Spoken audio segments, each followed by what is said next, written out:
the focus was not on the details of what we are providing. Obviously, scientific approach and all kind of things happen, but still, I think some finer details were missing. And one of the finer detail which was missing, and which we feel that in and around us, that disconnect from the root, disconnect from your surrounding. And if you look at our traditional Indian society, earlier information and connect was shared with the dadis, nanis stories, the joint families, and all kind of stuff. But unfortunately, in today's time, we are living in a society or time where we are not in that unified family, and that's why. And the parents are working.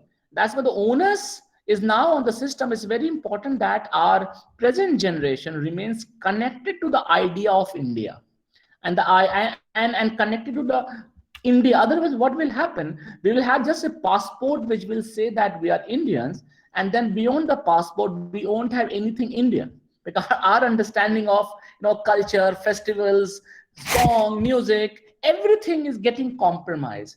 And what I appreciate, that this particular document talks about that rootness, the understanding of that, and it has a solution for second thing, which is the migration. Like people are leaving their traditional jobs, traditional things. Artisans are leaving their things and moving to big cities and choose to be laborer, working as a daily wage worker.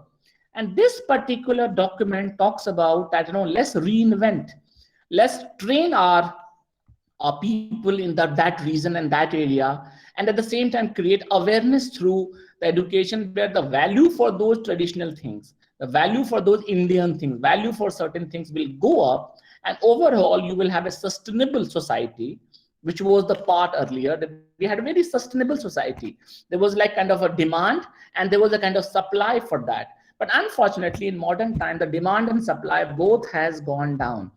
The supply has gone down because people were not getting paid properly. There was no proper training, there was no proper recognition, and in a way demand was going down, because gradually we start identifying things with advertisements and the multinational things and the standardized things, and somehow we have forgotten that so many things exist. So that's the most beautiful thing, if I may say, about this NEP, which talks about this Indian rootness and the connected to the Indian culture. And where in our system we talk about the celebrations, we talk about our artisans, we talk about the art, we talk about, and from there it takes you to the experiential learning. That you go and you learn, and you serve. Because I'll tell you, this is a very interesting thing. If you have been exposed, because there are two types of people. There are people who may not be a great artist, but then they are the influencer. Maybe in the future that particular student reaches a place from where he or she can influence in that particular area. I give you one of the example. I remember that Mr. Mahindra, he's not a great theater person, fine, but he supports Indian theater and traditional theater through many ways. The point is, during his school days, he has been exposed to theater, and that way that passion and the love for theater still exist. Now there are so many people in this country, there's so many theater artists in this country, they have left the traditional art form of theater because there's no support system for that. So when we talk about such system, it's also give that kind of influencer which have an idea about, because you need to have that idea, I need to preserve it. Fine. So that's A part.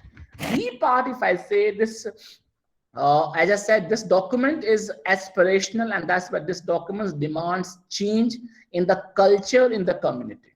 Fine.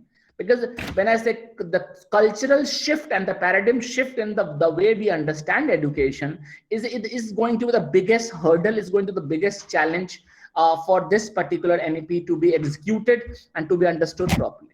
Because when you think about education, and if you just think about subjects, if you just think about say teaching subjects, then there's a huge issue about it. And as I've always say that as a teacher, you need not to teach the subject, you need to teach the student. The moment teachers start teaching students, immediately you start focusing on skills, immediately you start focusing on the individual learning needs, immediately you start focusing on how to ensure that the capability has been built, for that particular student. And your content doesn't remain the main prime focus. And this NEP also talks about it. Reduce the content so that you can allow students to have critical thinking abilities. You can allow students to kind of engage with experiential learning. You can allow students to collaborate, because when you are focusing too much on content, chapter 1, chapter 2, chapter 3, and that way 26 chapters needs to be done in a year, then obviously you are rushing. You are only focusing on the subject rather than you are focused on students. So that's something, again, very interesting shift this document is talking about. Now let's think from perspective of a student. As I said, is aspirational. Society is changing, and that's why you see in our society, parents, they have also realized that in the beginning, education was one of the way of getting the job and the government job, and somehow getting kind of a salary per month. But India as a society had changed. People are becoming more risk takers. Parents are supporting their kids for what they want to do, whether it's a dance, whether it's a sports, whether it's any other field. They're traveling every day. You may get n number of stories where people are traveling 100 kilometers for just to ensure that the child should get the proper training in music, proper training in sport. They travel every day and they have sacrificed everything. Now that way, if you look at that, means as a society, we are ready to take the risk. We are ready to evolve, and we no more we just don't want to get a government job. We just want to get a salary paid job of 10,000 rupees or 20,000 rupees. And I think this is a huge change which has happened in last 15-20 years in this country. If you look at that's so important. And this education policy identifies that particular aspect of our society as well, that our society is now a risk-taking society. Our society is now where you're ready to explore things. And that's why the focus on, say, vocational thing, the focus on art and music, the focus on other aspect. And I think if as a school and as educators, we can understand this, because it's a huge cultural challenge. As a headmaster, if I'm say I had one of the finest school in this country, but still I feel this is a huge cultural challenge. When you talk to your teachers and say, look, it's fine that if a child hasn't got that great in, say, X subject, but child is an amazing cricket player, let him play. No, sir, if he hasn't scored well in the academics, he should not be allowed to play matches. I said, come on, don't take away his best thing from this particular child. But these are the things you hear, and I always think about it. When you hear such things in premier institutions, what about the average institutions? So that's why I said it's our job to understand and ensure that we nurture our teachers and ensure that everyone understand that we need to do the paradigm shift, where our focus should be on the need of the child and the need of the student. And that's why this NEP talks about the flexibility in subject choices. Flexibility in, kind of, is not kind of putting you into humanities, arts, commerce, or say, kind of science student. This NEP gives you that flexibility, that you can choose different subjects, you can explore, because at some time what happens, you have selected, maybe you may be thinking. I always remember one of the say ads, I think it's an insurance ad, in which the child visits different places, and in every visit he said, Papa, I want to become this, Papa pilot, Papa this, Papa that. You know, children are like this. But how you're going to fix their career immediately now? Nana, in 9th and 10th only, now you are a science student, you better prepare for science. Maybe after the year, the child realizes, no, Baba, I'm not made for this science thing. Let me do something else in my life. But the opportunity was not there. And I think this NEP gives that flexibility, and that's again welcome change in our education system, where we were a little too rigid. And I'll tell you, the rigidities, if you look at the reasons of rigidity, those some of the reasons are ridiculous reasons. Like, if I may say, like in my own setup, the one of the reason is, because it will disturb the timetable. I said, come on, we can arrange our timetable a little bit here, this way or that way. But can you stop a child taking a particular subject because it is going to disturb our timetable, that where we can fit this child 7:30 class or say 1:30 class. Due to this thing, we are not going to allow you to take the subject. As in, this is ridiculous reason, but these reasons exist in our community. And I think just for the convenience, we have always taken a convenient route, because when we classify into science, commerce and arts, it's very easy to make the timetable. Your timetable is fixed, 6 classes, 6 subjects, done and dusted.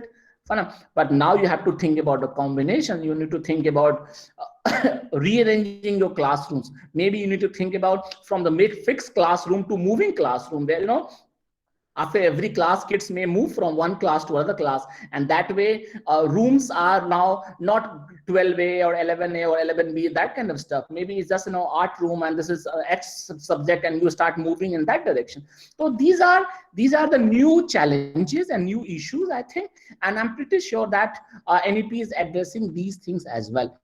And if I may conclude, I'll say NEP, as I said, aspiration, at the same, we need to focus on, we need to realize that our human capital, fine, it should not become redundant, because in today's time, the biggest challenge is to remain relevant.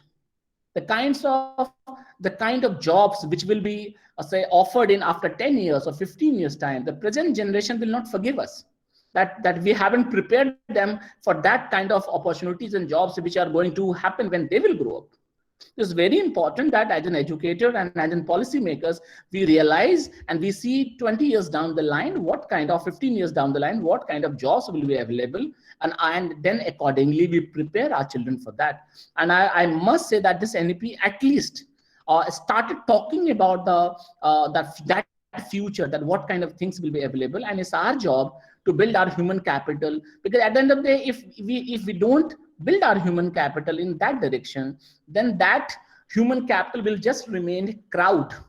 It's a useless crowd, which have n number of degrees, but their productivity in the market, their productivity in the society won't have any importance. And that's why I think congratulations to government, congratulations to the people who have invested in NEP, and that way, because it allows you to address these issues for the future. Thank you very much.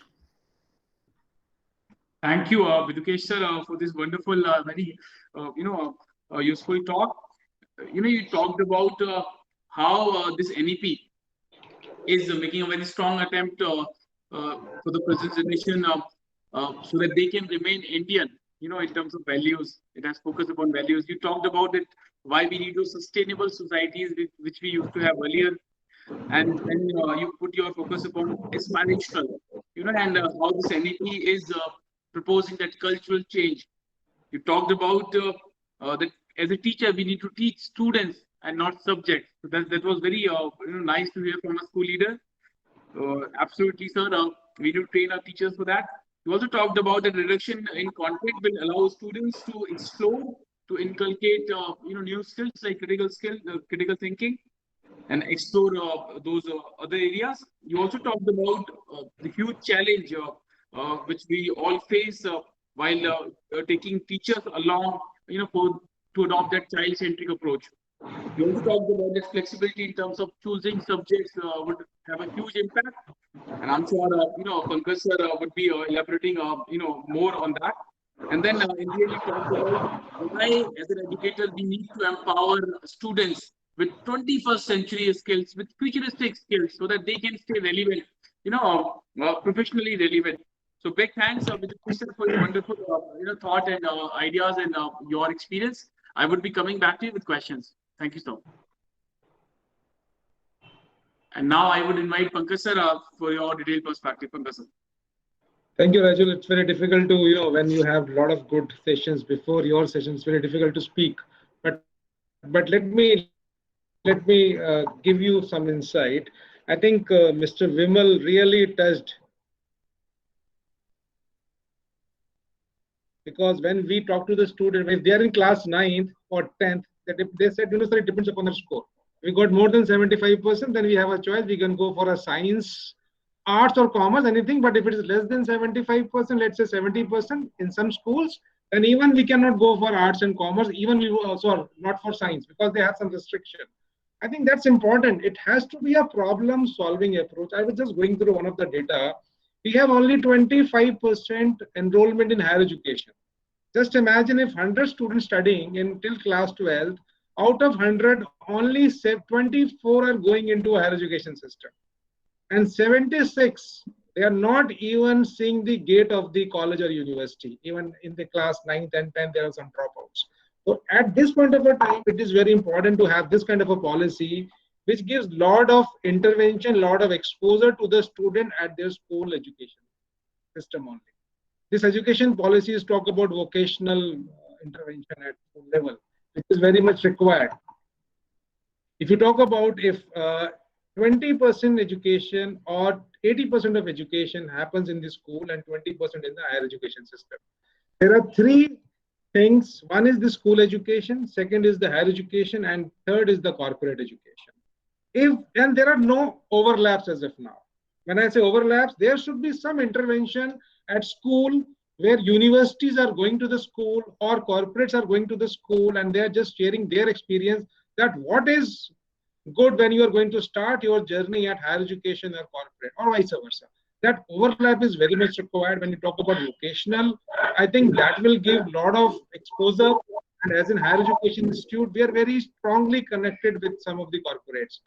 Like we are running even programs also, like with IBM, JBR, TCS, many more.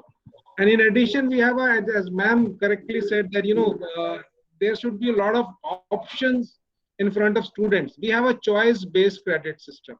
You want to go for an engineer and you love music.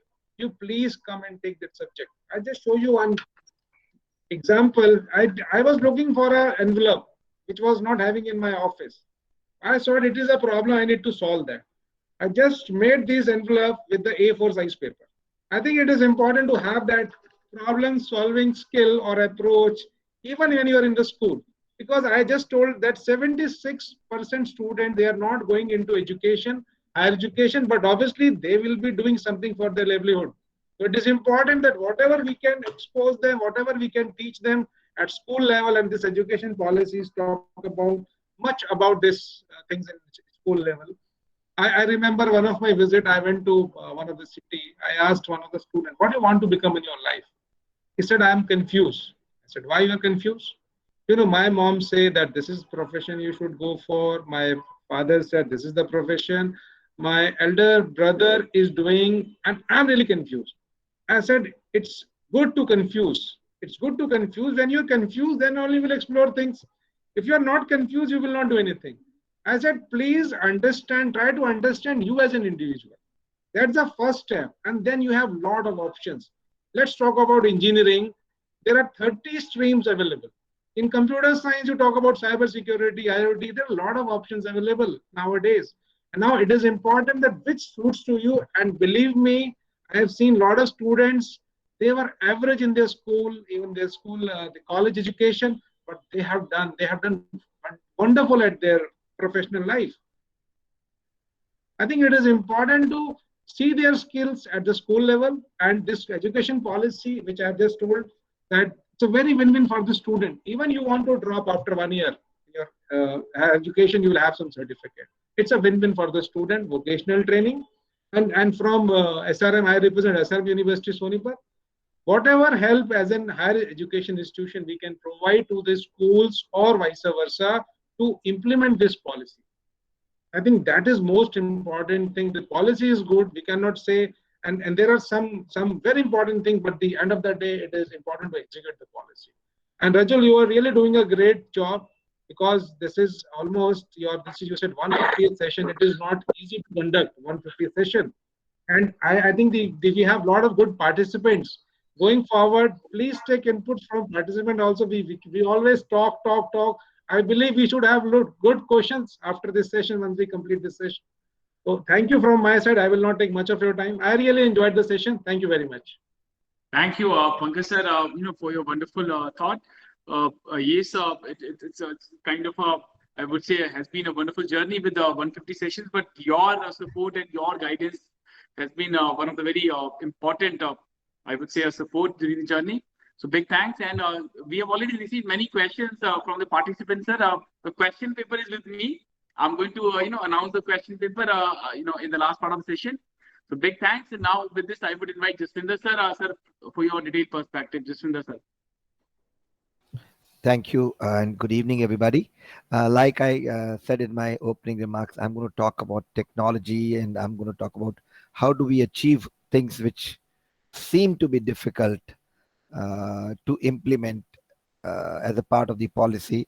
And I'm also going to talk about, the language and what they're talking about, how education should be delivered, which language should be used.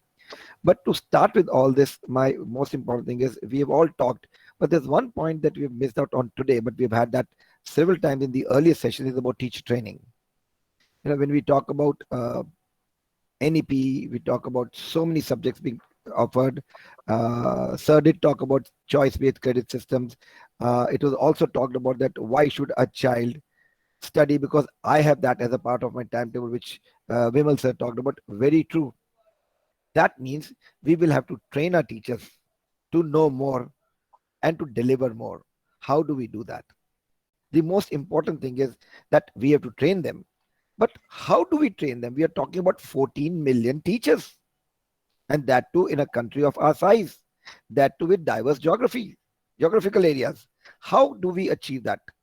So the first point that I would want to put up here is that if we really want to train our teachers, the first training that should be delivered should be on using the right kind of IT skills. I am not talking about coding. I'm talking about let them know how to search for the right kind of information, filter that to create that information into knowledge. Because what the teachers need today is that understand one very important thing. Today we are trying to teach the learners whose pace we cannot match. They learn and they move faster than what we do. And you did talk about technology resident and all that. Yes, that's true. We as teachers are technology migrants. These current students are technology residents. They were born with a mobile phone in their laps. I don't think these kids have ever played with dolls or whatever other thing that boys play. They've got a mobile right from day one. So technology with them is the second nature. How do you expect this teacher to do that? The first thing that what the teacher needs to do is the teacher needs to be trained on how to use simple technology tools. So once they know that, they can get trained on their own. We are talking about self-paced learning. We're talking about technology-based learning. So all that will be possible if the teacher is made tech savvy or technology savvy. So that's one thing that I want to talk about. Understand one thing. The teacher of today has to stop becoming or just have to not be a sage on the stage. This teacher today has to be a facilitator. How would they do that? So let me give you a very, very simple example. Let's talk about if I had to deliver a session and I had to deliver a session in a class today and say it's on volcanoes. What I would do is go down to my class and tell, okay, geography, chapter number so-and-so, volcanoes, and download all that what I know to the students. So it's a one-way communication. That's something students don't like. And we are talking about students should love what they're learning. But if it is one way, I don't think students would interact.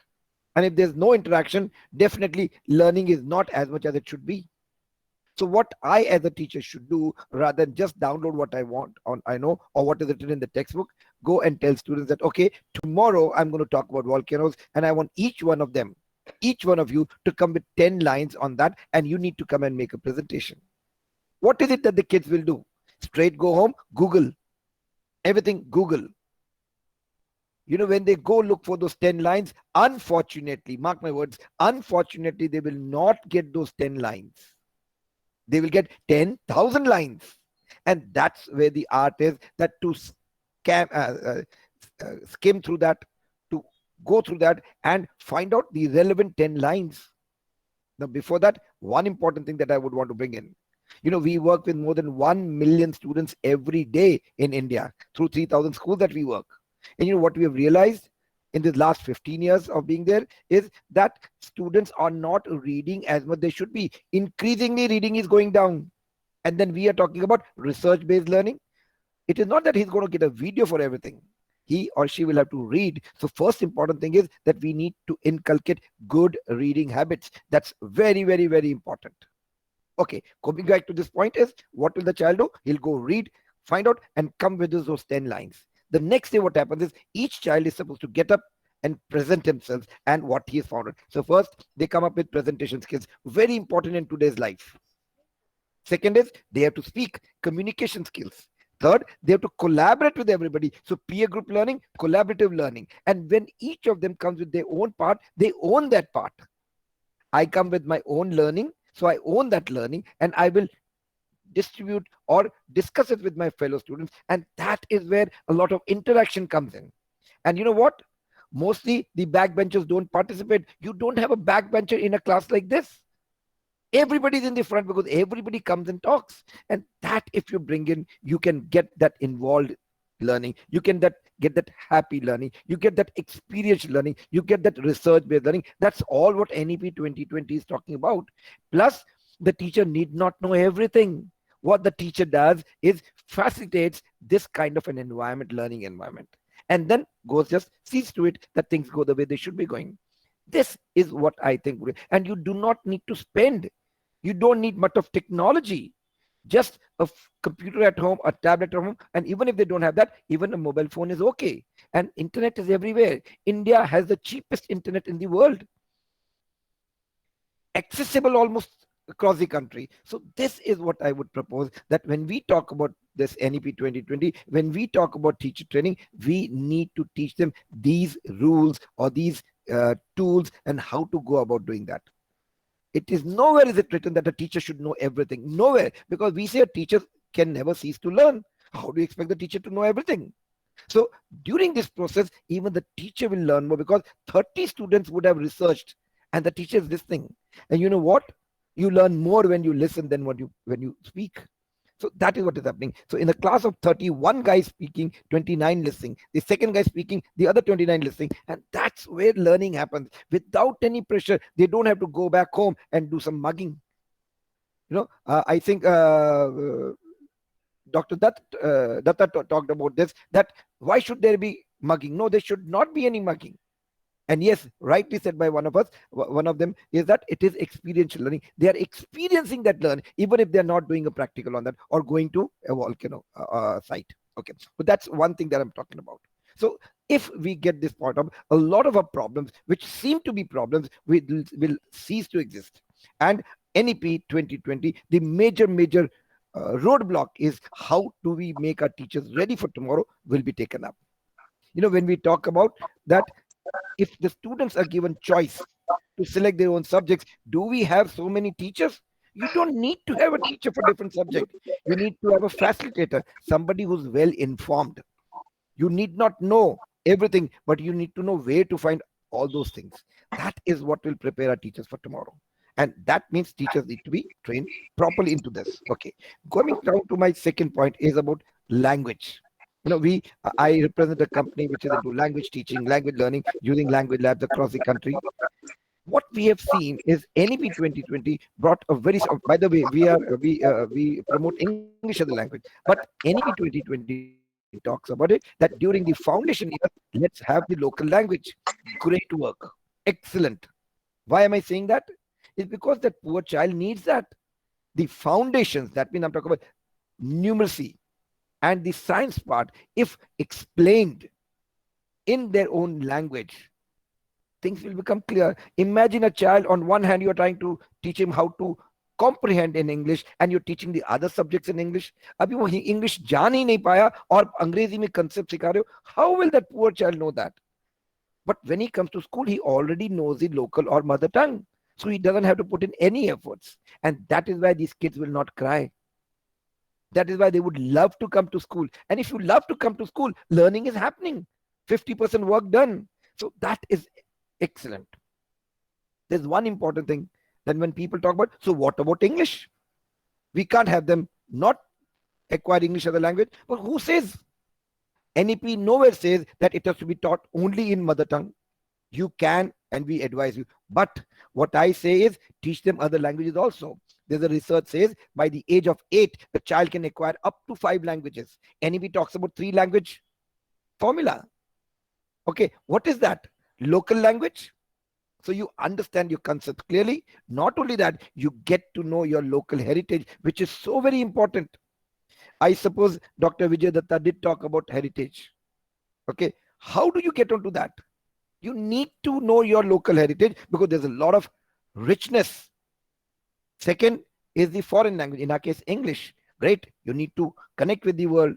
You need to do business with the world. You need to get information, and 90% of your information on the internet is in English. So that's important. You go to do it. And what about the classical language? The third language, say example, Sanskrit.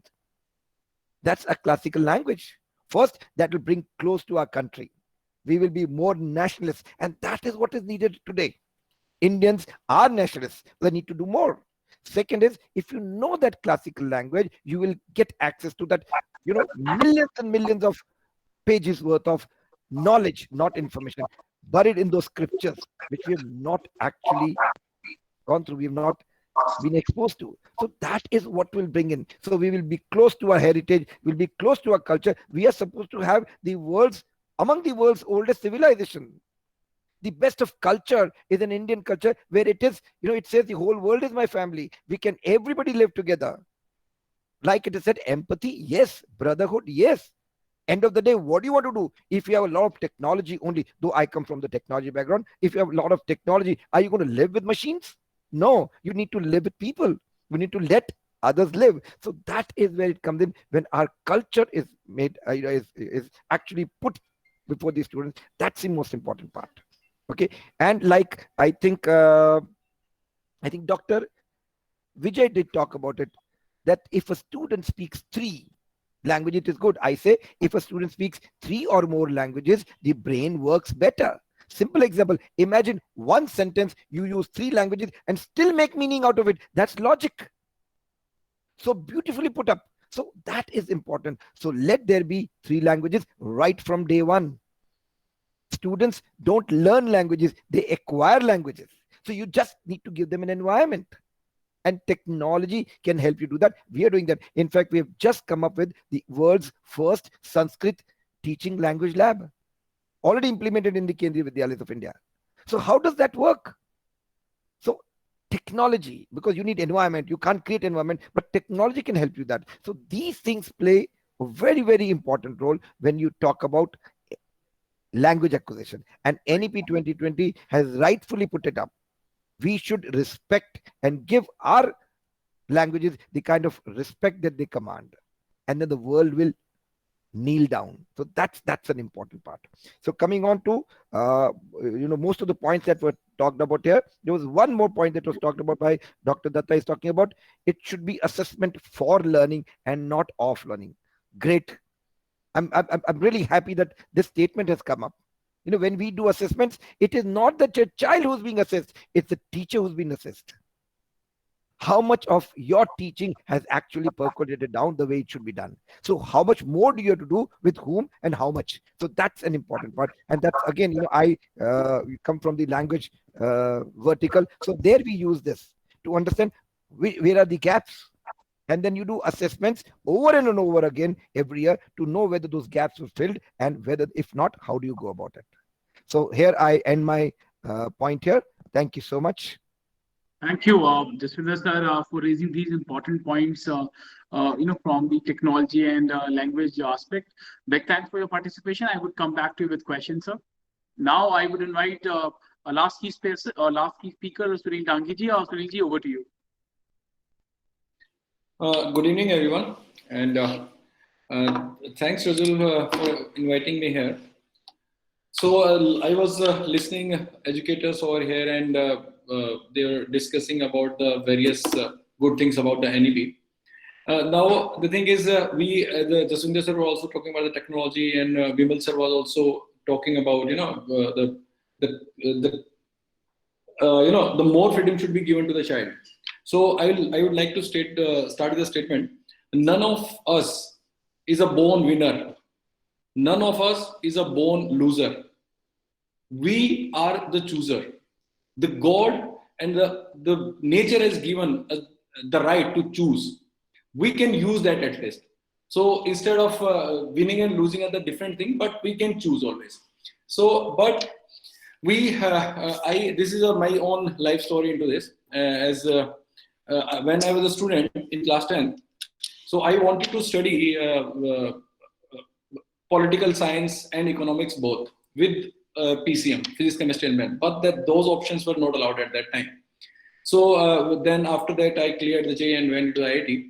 And then I started, started taking the courses of actuarial science. Then I joined a job in IISL Prudential. I worked as an actuary. And then I switched 3-4 companies, then I left the job. Now I'm an entrepreneur. So if I look at my life, so what I have done, I think that the better path for an entrepreneur is after class 10 to take commerce and then go for a BBA or maybe for an MBA, and then having 2-3 years of experience and come to the entrepreneur journey. And in fact, I dropped 1 year to clear the JEE after class 12. And so, I wasted, because if I had to be the entrepreneur, so that's the optimal path one should take. So, and this is a very, very big problem. Now the question is that what is a scientific way of choosing the career? So I will just like to share a screen with you, and I'll open few. I'll just take you through the portal which we have been working on, and we have developed it over the last 2.5 years or 3 years, and we have been doing the research with the IIT Delhi psychology department, and very soon we'll be involving the computer science and the cognitive science department of IIT Kanpur into this. I'll just take you quickly through this. The portal we have. Rajul, can you see my screen? Yes, sir. Thank you. So this is to choose a career, what should be done? There should be a platform, at least a digital platform or a DIY kind of platform, do it yourself. This is the student dashboard we have. This is a career library of the, this is a career library, and all the information is available in the audio visual format. And then there is a question is how to find out what the best fit career for a particular child. For that, there are psychometric assessment, and our psychometric assessment. I'm E-Man. I'll help you. Let's play a game to find best fit career for you. Yeah. And then after, after having this psychometric assessment, one can know about his or her interest, personality, and aptitude, which is the most important things. And then after finding the best fit career, then one should know what are the colleges available for the different, for designs. These many colleges are there. And the whole information about that particular college is available over here. Next is exams. Now this is a huge career library of the exams. For the say mass communication, there are so many exams are there. A child can easily shortlist this exam, that will be saved in his card. So, and then there are competitive events. So what we are doing is basically that as the learning is an important thing, as well as managing that learning is equally important. Because, and it is very, I try to set an analogy, the money which we earn and managing that earning is equally important. Similarly, the managing of the child which he has learned is also important. And that's why we are in the education management. And that's the name stands for E-Mango, that is education management on the go. And after, exploring, a child can keep on making his own plans. There's a wish list of the child which he has made. The career the child has shortlisted, which is all the careers are over here. Then he can also, just a sec, yeah. These are wish lists of the child. The colleges which are shortlisted would come here, college will come here, scholarships, internship, all the informations are available here.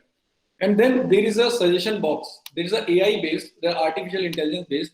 The choices which the child would have already made, the similar kind of, suggestion will come in the suggestion box automatically. Because it is very difficult to come to know about all the career. But a child, if he chooses one career and a very similar career to that career should be told to the child. So this is the dashboard of a student, and there are many other features into that. They can connect to the counselor. There are a lot of counselor in it, and they can record all the session of the counseling session. For example, these are the sessions with the counselor. There's a discussion happen or the college discussion. Dr. Isha was the counselor. College in US and Canada were finalized, and what suggestions were coming. So it's basically a digital management of the all the education where they have to So this is the dashboard of a student, and similarly there's a very beautiful dashboard of schools as well. This is a school dashboard where a school can manage all the students of the school. Say there are 9th class students, how many students, because this portal is starting from 9th onward, 9, 10th, how many students are on the portal and how many students have left, this information. And we are conducting the aptitude test, and a school can come to know what are the overall aptitude of the school, numerical aptitude, verbal and logical, and then they can drill down to class-wise aptitude, and then they can drill down the section-wise aptitude. It is so beautiful. And similarly, there are 6 types of interests. How many students are of which interest you can come to know. Their school can manage the alumni, where this Sandeep Singh is from this school and he has done the BA in economics. Now he's IIEC in Punjab cadre. So all the information is very easily can be managed by the school over here. Which school keep on losing. And now I'll just let me stop sharing the screen. So, and in addition to that, there are so many features in it. So it is like, apart from learning, managing that learning is equally important, because, whatever I have, what I can do with that needs to be told to the child, instead of trying to make, a monkey a lion or lion a monkey. So if we'll help, and this kind of platforms, these are DIY kind of platforms, and there is I couldn't show in this short period. These are two characters, E-Man and Go. So E-Man and Go jointly help the child. They just take it, and for the girl child is a different character. For the male child is a different character. So we have to make the learning and choosing this fun. And this is a multilingual platform, and it is, and even the parents will be able to understand everything about a career. And our reports, the psychometric assessment reports, are not just English based. They are not the text report. These are the audio visual reports where our character will make the parents understand. To ata munda extrovert hai, extrovert munde ye karte si. So that's how beautiful it is. Because very, very important. Because why we have to understand the psyche of the parents. They want to choose the safe option for their child. But the thing is, and lack of awareness always generates the fear. Because of lack of awareness of all there are a lot of career exists. And that's why they push the child into because unko pata hai doctor banega to bhaiya settle hai life iski. CA banega to settle hai. ठीक है ना? But they do not know about there are 76,000 career options. As per US Labor Department, there are 76,000 career options. So we should allow our child, and I'm very much thankful to the new education policy that it is allowing the child to have extra wings and choose the career, whatever they want. Thanks, Rajul. Thanks for allowing me to share this. Thank you. Sunilji, for sharing how we can use technology effectively to choose careers. Big thanks once again to all the key participants, key speakers. So with this, we come to the end of the session, the last part of the session, which is the question part. I would also, encourage all other participants that if you have any question, you can write in the chat box. Though we have already received many questions during the registration process. So, but before I start presenting these questions, I must recognize the presence of two eminent educators among us. Tapti Chatterjee ma'am, Director of Modern Group of Schools, Bhiwadi and Noida. Welcome, Tapti ma'am. We also have Amita Mittal ma'am from Ludhiana, Director with Wisdom Global School. Welcome, Amita ma'am. And so I would invite all other participants, if you have questions, you can please, share those questions in the chat box. I saw a lot of people have raised their hands during the process. So I'll just take a minute. Meanwhile, people start posting their questions. I'll share my screen for a minute, and I would, share what exactly we have been doing at school, Lalaji Solutions. So I'll just, for a minute, I would share my screen, and after that we'll start, asking questions from our speakers. Some of you are already aware with School Lalaji Solutions, we are India's largest one-stop solution platform for educational institutions. We are present in 45 cities, working with somewhere around 4,500 institutions. We help educational institutions in 3 ways. We help them in buying right thing from right people at right price. We also help them in selling their old stuff like their old buses, generators, furnitures to other institutions who may need that. We also help institutions in raising money, that may be in terms of loans or refinancing or some other way. Why any educational institution would need a platform like School Lalaji Solutions? You already have your old suppliers, your team is expert, you believe you're getting good discount. Why you need a platform like School Lalaji Solutions? There are two main reasons. In our educational ecosystem, we have more than 10,000 educational suppliers today. So it's very, very difficult for for every school leader, for any institutional leader to reach out to all those people, to understand their products in detail, to differentiate between the different products available. So here we come into picture. We understand your school, your taste, your actual requirement, your budgetary limitation, for that particular service. We also have category experts who interact with those companies on daily basis. We also talk to their previous clients to certify their credibility, and then accordingly filter those companies. We also negotiate with them on your behalf because we give them bulk orders, so we have more power to negotiate with them. And then after doing that, we recommend the right set of companies to you, for your final approval. These are different areas where we are helping educational institutions: smart classroom procurement, uniform insurance, diesel. In some part of Delhi NCR, we are also supplying diesel to the doorstep of school at ₹0 transportation cost. Solar plant we are installing in many schools and colleges, language lab, security solutions, furniture, recruitment, music classrooms, healthcare, robotics, STEM STEAM labs, career counseling, stationery, digital marketing, IT solutions, educational tour, generators, learning tools, and finance.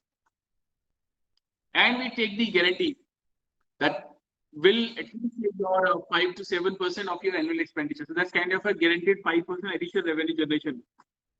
Just one example, we saved 2 crore 40 lakh rupees, for different institutions in one category only. That's bus insurance. We are perhaps India's largest school bus insurance partner. So major highlight, we did 8 megawatt plus solar installation, 3,000 plus bus insurance, 400 plus smart classroom, 2,000 plus cameras, 350 plus training program we had organized last year, 56 old buses, uniform in 42 schools we installed. And by the end of this year, 2021, we aim to reach out to 10,000 institutions. We need your support, your guidance, your blessings. So big thanks for your patient hearing. With this, we come to the question part. We have already received many questions. I have already posted 2 questions here. So I would request Surjit ma'am, if you can take on these 2 questions. The first is from Ms. Shalini Dahiya. Shalini ji, Assistant Head Co-Curricular with Modern School, Barakhamba, New Delhi. The question is about the execution time frame. So when will be it fully executed? That's question number 1. Second, from Ms. Sheetal. Sheetal ji is a freelancer consultant.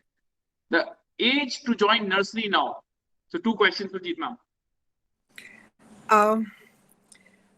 I think we do have some directives very clearly given in the NEP. But I think more importantly, all of us are waiting for very clear guidelines to come to us from the Office of the Directorate of Education in our respective states. So I think we will all need to wait for that to be very, very sure that we are on the right track. So that is one thing. And second thing is, you could look at also hubs of learning within your area and see what your local schools, what format or what pattern they are planning to follow. And that will give you a kind of readiness for action.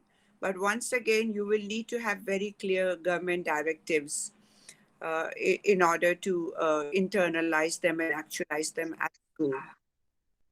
And the same thing goes, Rajul, for your the early years to begin your education. Right now, the government is talking of a 3+. And I think that is a good age in terms of readiness of the child to absorb things the way we want to teach them at school or help them learn. But I think actually it will be very, very important for all of us to encourage a kind of collaboration and exchange of views between the early school, the early year schools in our locality. I mean, we did that a year ago. We got all the preschools in our area together, and we tried to arrive at some kind of consensus on what are the things that we will together consider as important, and what are the strategies we will like to uphold, and how will we like to guide our young parents on preparing their wards for learning in a bigger setup right at home, and the kind of learning home provides. So I think if you can look at opportunities for these kind of conversations in your area, take initiative. Everybody is waiting for somebody else to take the initiative. You take the initiative, all right, and get the conversation going. And you'll find that so much flows towards you and gives you food for thought. And I think that's the best way forward, collaborating on areas which are of interest to us, including raising questions and seeking answers. Absolutely. In fact, ma'am, when you said like everyone is waiting for others to initiate, so I would say the answer comes from Vidukesh sir's talk that after following Macaulay's education system for centuries, our education system stopped teaching us or encouraging us to take initiatives. So it always encourages to follow. Don't ask questions, just follow what I'm saying. So now with this, I would invite Vidukesh sir. Sir, there are two questions I have already posted in the chat box. One is from Miss Roma Vanko from, she's a teacher with Delhi Public School, Greater Faridabad. How will schools evaluate students after this NEP implementation? Number one. Second is about, will there be no books at all at the foundation level? Vidukesh sir. Look, I'll tell you again. Number one, assessment. And I think rightly, Jaswinder Singh sir also talked about it, and Mr. Datta also talked about it. It's very important to understand that why we are assessing. Right? There's a very interesting book called What to Measure and What to Look For in a Classroom and What to Be Measured.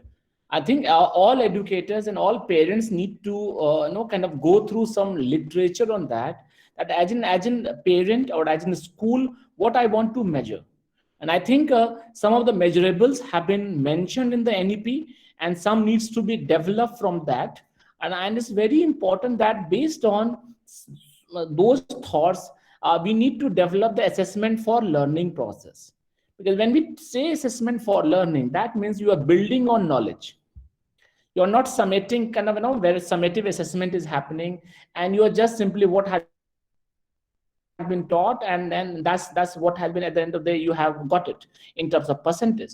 That's why the whole pattern has to shift from assessment of learning, then assessment for learning, and your assessment becomes a tool for building knowledge to the next level. That's something a school has to think about it. I think teachers need to think about it. The nature of questions will change, nature of assessment will change, because we know one method of assessment, that is a written method, but there are n number of methods available through which you can assess your student. Fine.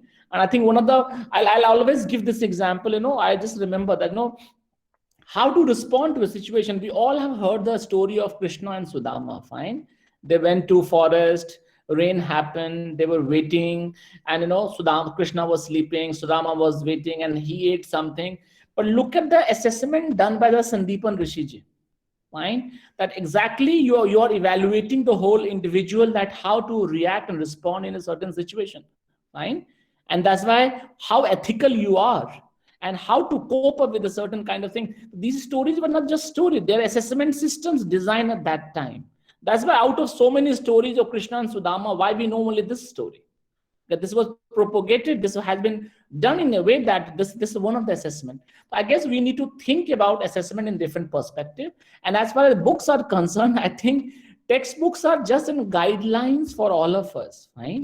It's up to us how to, because every age group should have a certain kind of benchmarking as far as learning skills are concerned. So rather than focusing on the textbook, focus on the learning skill, a benchmark of that age group, and based on that benchmark, see how to achieve that benchmark. Textbook is one such way, but textbook is not the only way. There are other ways to also achieve that benchmark, and we all need to think beyond textbook to achieve that benchmark. So that's known as can-do statements. We need to have can-do statements for everything, right? Yeah. Right. Thank you, Vidukesh sir. For that, I'll come back to you. Now, I would request Pankaj sir. Pankaj sir, if we have your presence. Yeah, Rajul, tell me. Yeah, the question I have posted in the chat box is Mr. Hitesh Mahajan. He's a professional product sales with Sony. The question says, how we can improve innovation in classrooms? I think that the first basic thing, we have to give space to the students. We should not guide them. Okay, this is the curriculum, this is the procedure, this is the policy, you need to follow this. The first is the space.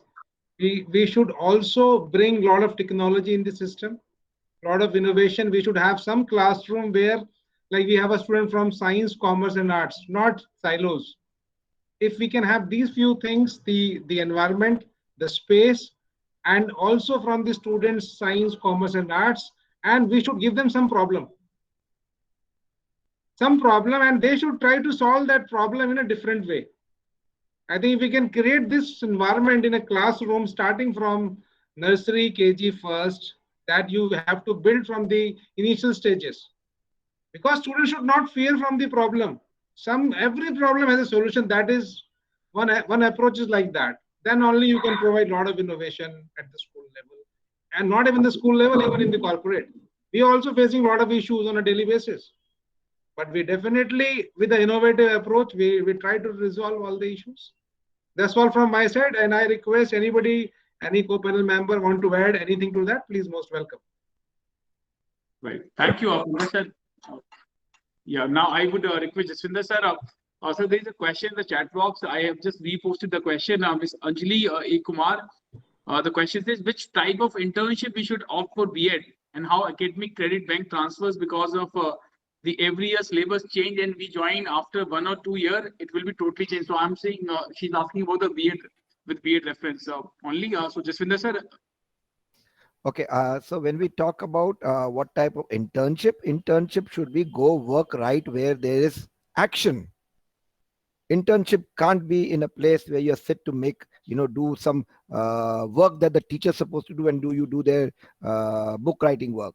So internship should be right where there's movement, right? There's action, where they can actually go and sit and observe what is being done, and slowly over the days start putting in action, start doing it. So if you have a guide under whom you are doing internship, so you actually start taking up that work and observe, and always try to work under somebody who has got ideas, not somebody who's old school. Because internship is to get to know things without doing them, right? Or without being into that role. So you slowly have to shadow somebody, and that's where the internship should be done. But the second part, what I think is not about B.Ed alone, it's about everything. See, this credit bank is great. What NEP says, there's a hop in, hop out process, right? You can hop in, do some things. After maybe you got some financial problem or some health problems, or you want to do some work and then come back, get some experience. So what you do is your graduation means 120 credits, suppose. So what you do is you keep learning different things and keep adding them into your credit bank. So that is the choice-based credit system thing, where you can, if they say that if you have 120 credit points, you're a graduate. So you can have credits out of music, out of art, out of science, out of banking, out of law, and then collectively put it up. So that is what we talk about. So with this, there's no problem if your curriculum changes, because let me tell you, it's not after every 2 years. Every day your curriculum will change. And when you go to the college level, you already don't have textbooks. They say this is what you need to know, and you need to know how to locate it. So that is not a problem. Very soon you will have open book tests. I'm telling you, this has been experimented. In India, it did not work because we did not have that many books. But now technology gives you access to everything across the world. So then you don't have to worry about textbooks, because textbooks binds you that this is the knowledge that you need to work on. But it is this much. So they will have to go out there. So they don't have to worry about the syllabus being changed, because it is going to be changed. So what you do is understand, how do I achieve this level of expertise of doing a certain thing, whether it is in the science field or the humanities or the accounts or whatever. So that you don't have to worry. But credit banks are very, very good thing. If I've studied for 2 years and then 5 years I didn't study, those 2 years are not lost. They are in my credit bank, and I can add up more later on. So that's what the answer is. I would also request Pankaj sir, if you can quickly add on to this credit bank system, how it is going to impact. Pankaj sir. Arjun, sorry, I missed the question initially. The question is about how academic credit bank benefits uh, uh, because the syllabus changes every year. No, if you see the syllabus will keep changing every year. If it is not changing, then there is a problem. I just give you one example. I went to my college almost a year back. I did my BSc Electronics from Delhi University. I was just talking to one of the faculty. I said, ma'am, what is going on? The reply came that black and white TV is still going on. I said, what happened? We are still teaching black and white TV. I always try to give this example. I think if you are not exposed, you are not giving that environment to a student, which is really required, then there is a problem. As far as credit bank is concerned, whatever you are doing, this will be in your as you can use in your future. That is something important. As Mr. Jaswinder correctly explained that end of the day, it has to be your interest, it has to be the problem solution kind of approach. Whatever we are studying, my daughter is in class 12th. She said yesterday, Papa, you studied integration differentiation in class 12th. Now give me the solution of this problem. I said, beta, I studied, but I don't remember. I did in 93. So she said, then you are not using that integration differentiation. I said, I'm not, sorry, I'm not using that. So I think going forward, education has to be practically orientation. Otherwise, I have to be a sorry figure in front of my daughter, and similarly, the same thing will happen with all of us in future. 95% people, I would say, who has done integration differentiation in their class 12th. So I remember, Rajul, I remember one thing, e raised to the x, whether you integrate or differentiate, nothing will happen. I just remembered that thing. Right. Thank you, Pankaj sir. And before we go to Sujit ma'am and Vidukesh sir, I would request Sunil sir if you can take on this question. Sir, a lot of experts who have participated have talked about the flexibility of subjects. Many believe this is empowering student, as you said, Vidukesh sir said, Vijay sir said during their talk. But a lot of people have also said that it is also going to increase the confusion among learners for the further career. Yeah, definitely. I believe that more the choices, more the options, more the confusion. So, of course, now the student will have the extra wings, but it is very, very important to tell them that how to use those wings. And of course, the educators or the confusion is definitely going to increase, but the scientific ways of choosing the career, like psychometric assessment and the counseling, these kind of things are definitely going to help to reduce those confusions. So, and yesterday I got we made a very nice picture that in which we made two graphs that the probability of getting fooled on 1st April is 10%, and the probability of getting fooled while not doing the career in a scientific way is 90%. So it is like one should choose such kind of things in a very cautious way, as choosing the career is a very, very important thing in a life. Otherwise, we will have to crib in the age of 40. You will find a lot of people that there's a midlife crisis. You can यार क्या कर रहे हैं भैया, मतलब कुछ समझ में नहीं आ रहा है, पैसे भी आ रहे हैं पर भी खुशी नहीं हो रही है, पता ही नहीं क्या हो रहा है. So anyways, so as far as the question is concerned, yes, more the options, more the confusion, but scientific ways are there which should be used to find out the right option for yourself. Right. Thank you, Sunilji. And now I would request Sujit ma'am and Vidukesh. Sujit ma'am, a lot of people have asked this question, like what would happen, why we actually needed this NEP? What would happen to our education system? So if you can visualize, or if you can share your perspective, what would be our education system or the schools of future, let's say 2040? So how do you visualize education system 15 years from now? Sujit ma'am.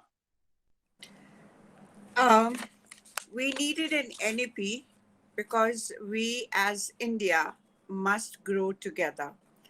We cannot have some people progressing, growing, and others, like I said, falling through the sieve and nobody cares. To be born a human being is to have the right to a dignified life, opportunities to grow mentally and in every other direction, and a right to a good profession and a sense of well-being about yourself. So I think education is a huge leveler, and it breaks down lots of stereotypes. It breaks down barriers more strongly than anything else, and it unleashes a world of aspirations, which themselves can be such a huge motivation for us. So I think education should be there for everybody, and if we can have an image of what is commonly available to everybody, so that it's a more fair and equitable world.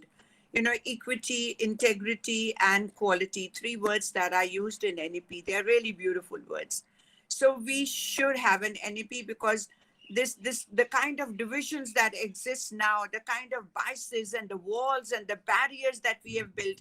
I mean, even in the best of schools, the students remember their addresses, they remember their dad's designation, though they have no part to play in that achievement. So I think it's very important that students learn to connect to other people, hearts to heart, mind to mind, without all this coming in. And NEP is going to make a lot of it possible. I studied in a village, Suga, in Amritsar. And the early years, we used to sit under a tree. And sir used to say, Surjit Kaur, and I would say Hajar Ji. And then I had a takti on which I wrote every day.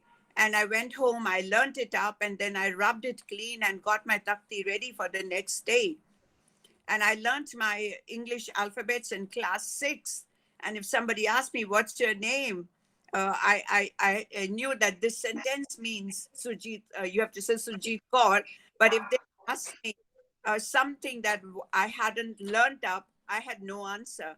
But my dad took me to the Bahula Library in Devlali, Kent. And he said, this is where everything is going to get sorted out for you. Start reading. I didn't know ABCD, but I don't know how I learned to read.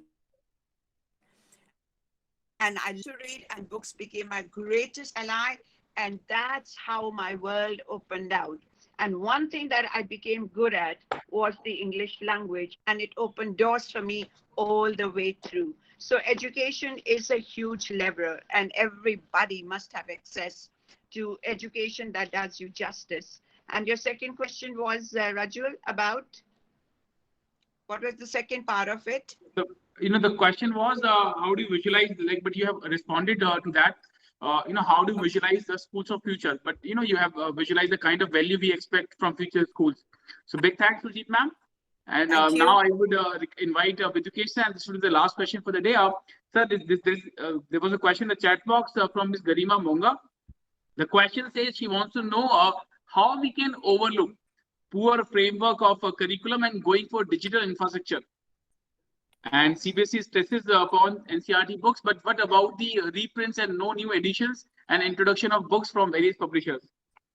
Look, I'll tell you, this is the catch, fine, because there are certain things which is not in individual teacher's hand.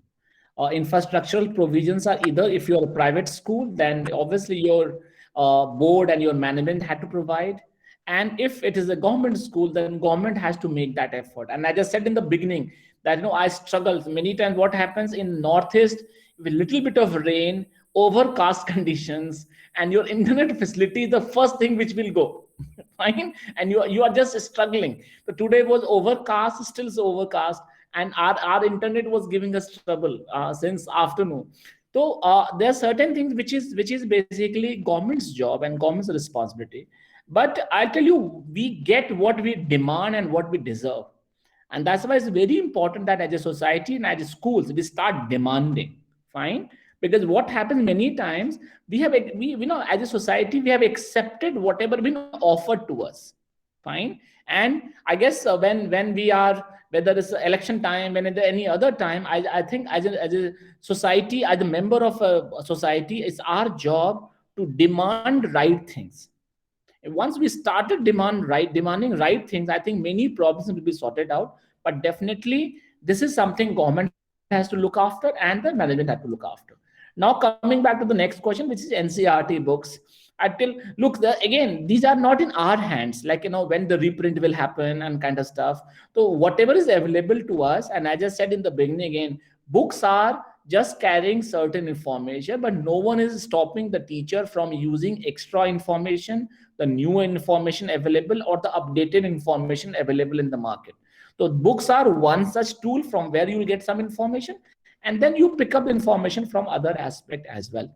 But yes, there's a huge disparity as far as expectations are concerned from the government and from the CBSE and the real picture where our infrastructure is at present. And I think this is the biggest challenge to, I think, lift our infrastructure to a level where we can deliver, as ma'am Sujit rightly said, education which is kind of equitable education for everyone, and everyone gets the quality education. That's exactly NEP expects. But then to do that, we need to definitely raise our infrastructure and build on that. Absolutely, absolutely. Thank you, Vidukesh sir, for that. And once again, big thanks to all of you. So with this, we come to the end of this very, very special session. But before we end the session, I would request you all if you can have your concluding remarks. And we have established one very interesting practice that while sharing your concluding remarks, if you can also suggest one idea that you would like to implement if you get a chance to become Minister of Education of our country.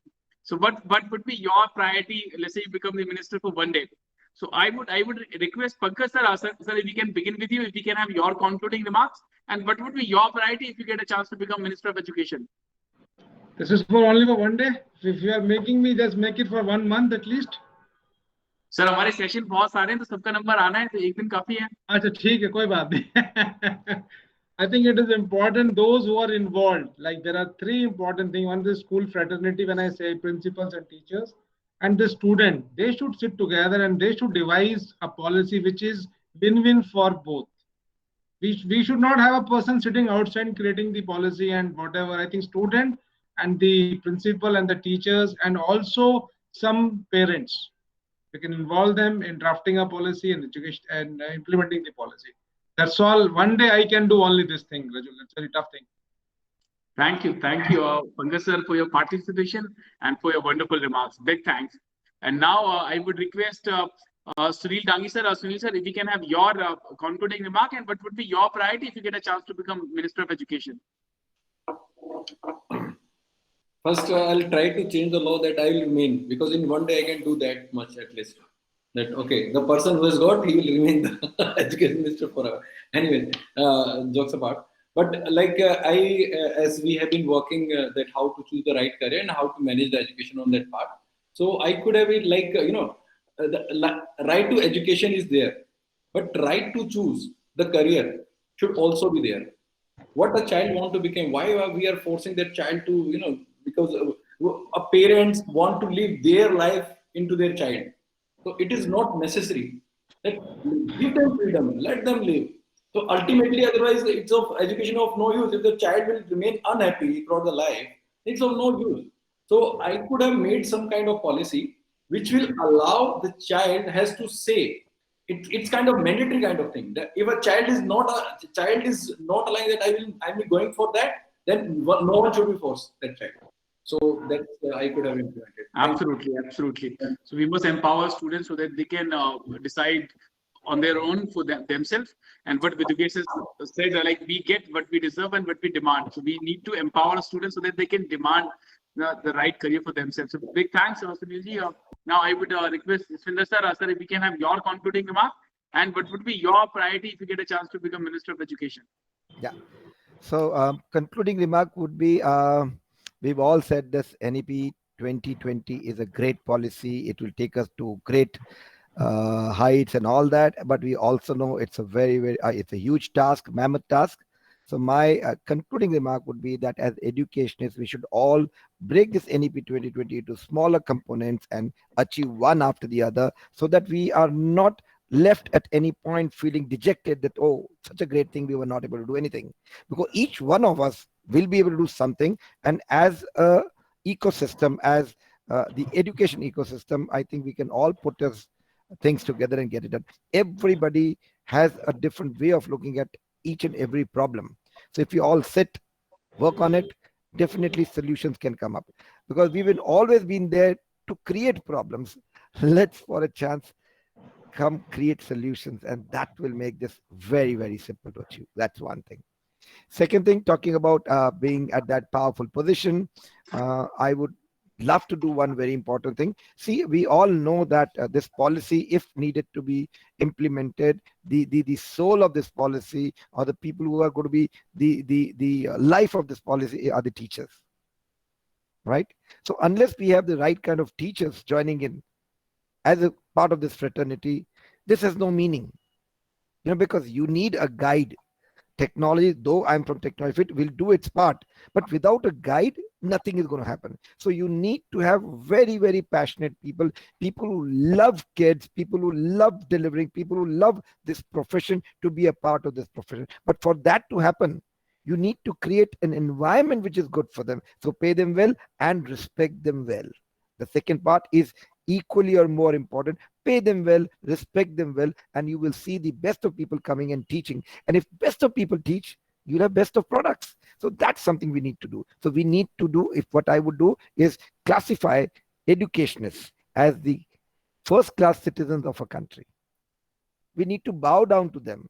We've been doing that earlier, our Gurukula system, right? So why not? This what happened with us during those n 100 years of the Raj, that the British Raj, they broke down our education system. So I would go back and build that education system again, right from the roots, and it starts with your teachers. Now, what I have done here, I'll tell you, just around 15-20 days back, there was an article in the newspaper Times of India saying that in one of the Scandinavian countries, the engineers and doctors are paid less than the teachers. So they went there complaining, why are you doing this? We are doing such a lot of work. We are doing this, we are doing that. Why are we paid less than the teachers? The answer was very simple, one line answer: because you are common people. That means teachers are not. They are the ones who created you. So don't expect more than them. Otherwise a child will ask, teacher, agar aap mujhe itna bada bana sakte ho, to aap khud kyun nahi bane? Somewhere it is there, it works onto that. So that's something. One more thing, I've been talking about this in quite a lot of sessions. Vidukesh sir, ma'am, Pankaj sir, I would want support from you, and I'm trying to get something done. So I'm going to share a screen for a minute. I would like to talk about something very, very important here. Just a moment. Like I told you, I represent a company which is Wordsworth. I head the organization, and in my 15 years of this product, we've trained more than 25,000 teachers till date on how to use technology for language improvement. And all throughout, we have realized that everybody in the world gets recognized. Like the doctors write a DR in front of their names, the engineers write an ER, the chartered accountants write a CA. We as teachers, educators, should be recognized. So what I propose is that each of us have an ED written in front of our names. Let the world know that I am an educationist. I am there to build up the future of the country. I'm there to do these things. So let me get this thing done. So if we could have that, and what I've done is I've taken the liberty without your permission to put something here. And if this suits you, I would request that if you could put that up and see to it that it is percolated down. You start, let your teachers do. We can't expect the government to do all this for us. Let there be an ED written in front of your name. I mean, somewhere it'll work. At least deep down in our hearts, we will ourselves feel good about the work that we're doing. And if you feel good about what you're doing, you'll never do wrong. Not that all teachers are great, but all teachers are born to become great. So let us give that to that. So I would, request if us educationists, I've been a teacher, I was working with Microsoft, I was teaching computers and things like that. But I know the what you get after you finish a class. So that is something that the teachers should also feel. Thank you, Rajulji. Thank you, Jaswinder sir, and best wishes for this wonderful mission. And now I would invite Surjit ma'am. Ma'am, if we can have your concluding remark, and what would be your priority if you get a chance to become Union Minister of Education? Surjit ma'am. You are on mute, ma'am. It's been an absolutely astounding and enriching session. There's been so much to learn. And thank you, each one of you respected panelists. I mean, there's been a world of learning flowing from each one of you, and I've absorbed it up and made my notes. And I hope that going forward, I will be more equipped for the job at hand. I think the NEP journey is going to be a landscape of valleys and mountains, and both are going to be equally important. And when you are in the valleys, you pause, and when you are at the mountain top, you enjoy a sense of success, but look ahead, there are just valleys before more peaks emerge for you. So have a very practical and a very motivating perspective towards the NEP. And if I were the education minister, Rajul, I would make it mandatory for the education minister to travel to 1, 2, 3, what's possible, the remotest locations of India for a conversation with students and educators there. Because if you want to construct systems and policies and you are not in touch with ground realities, the dice is already loaded against you and those you are planning for. So pack your bag and be ready to travel. Thank you all very much for the opportunity. Thank you, Sujit ma'am, for your participation and wonderful thoughts. Big thanks. And now I would invite Vidukesh sir. Sir, we would like to end the session with your remarks, your concluding remark, and what would be your priority if you get a chance to, become Minister of Education, Vidukesh sir. Thank you very much, and thank you very much for sharing my dream, because honestly, that's one of my seventh version when I want to become education minister. That's very interesting. But yes, my concluding remark would be: look, normally in education, what this is my observation, that we start with a big no for any new thing. And my earnest request is, please accept this NEP with an open heart. That's number one. Number two things, there are things which are in our control and there are things which won't be in our control. Focus on things which are in our control and start implementing and start making the changes at our end. Because many times what happens, we hide behind or shield behind things which are not in our control, and we keep talking about those things. If we can just do things which are in our control, still I personally feel that 50% or more than 50% of NEP will be implemented, A, and B, our students, our end receivers will be benefited, and we will have the wow moment in our school and our classrooms. So that's my concluding remark. And as far as an education minister, I'll say that I would definitely would like to in a day time comment on the assessment system, and try to connect our assessment system to, as Mr. Dangi said, somehow, your whole system in one day, because that's exactly, you can pass the order.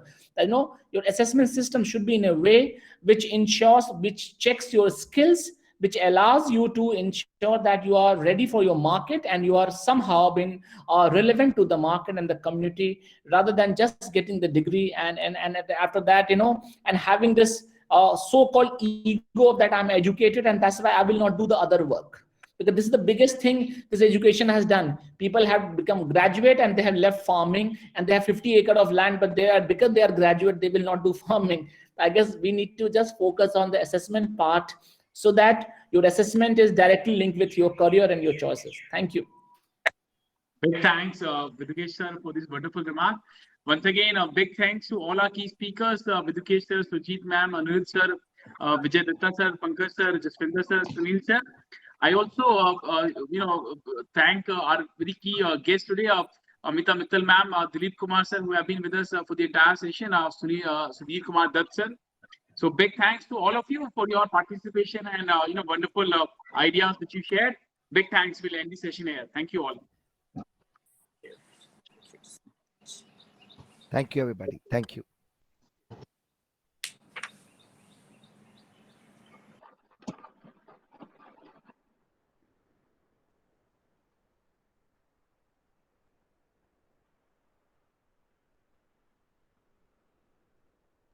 Thank you.